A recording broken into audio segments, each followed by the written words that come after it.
नमस्कार, ये आकाशवाणी शिमला है। अब आप पूनम शर्मा से कोविड-19 पर विशेष समाचार बुलेटिन सुनिए।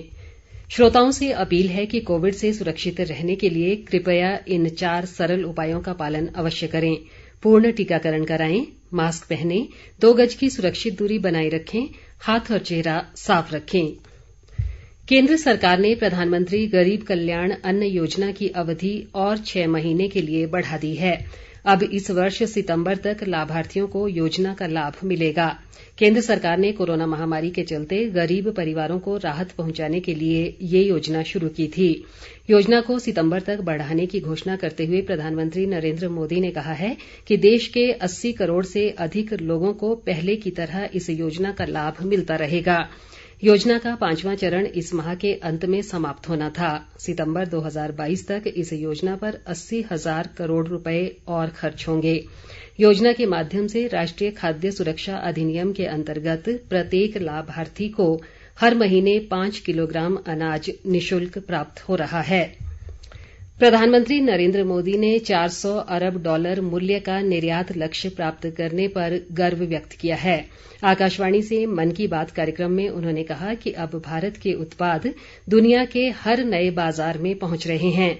उन्होंने कहा कि स्थानीय उत्पादों को समर्थन देकर उन्हें ग्लोबल बना सकते हैं। प्रधानमंत्री ने लोगों से अपील की कि वे स्थानीय उत्पादों को वैश्विक स्तर पर ले जाने का प्रयास करें ताकि भारतीय उत्पादों की प्रतिष्ठा बढ़े।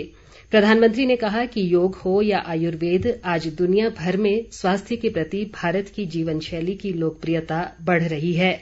उन्होंने कहा कि आयुष उद्योग का बाजार लगातार बढ़ा हुआ है। भारत से नियमित अंतर्राष्ट्रीय उड़ानों का परिचालन कल आधी रात से फिर शुरू हो गया है। कोविड महामारी के कारण अंतर्राष्ट्रीय उड़ानें करीब 2 साल तक बंद थीं।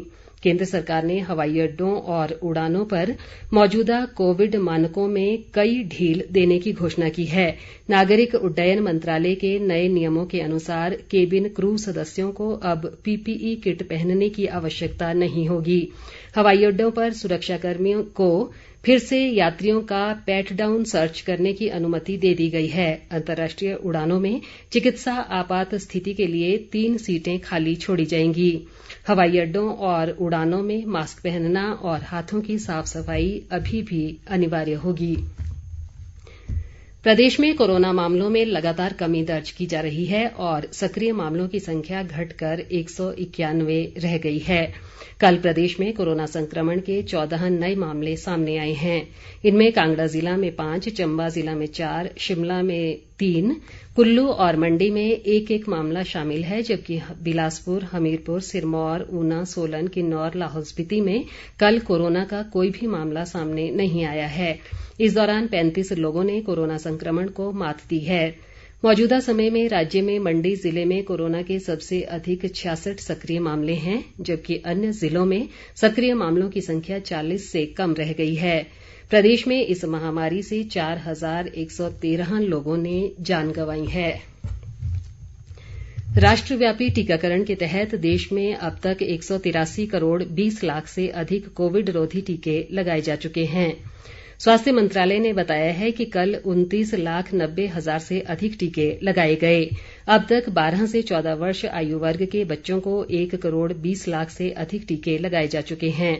15 से 18 वर्ष के आयु वर्ग को अभी तक 5 करोड़ 68 लाख से अधिक टीके पहली डोज के रूप में, जबकि 3 करोड़ 71 लाख से अधिक टीके दूसरी डोज के रूप में लगाए जा चुके हैं।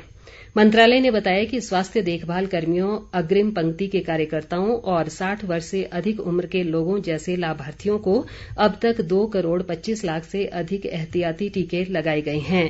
कल 1,400 लोगों में कोविड संक्रमण की पुष्टि हुई और 1,800 से अधिक रोगी संक्रमण मुक्त हुए।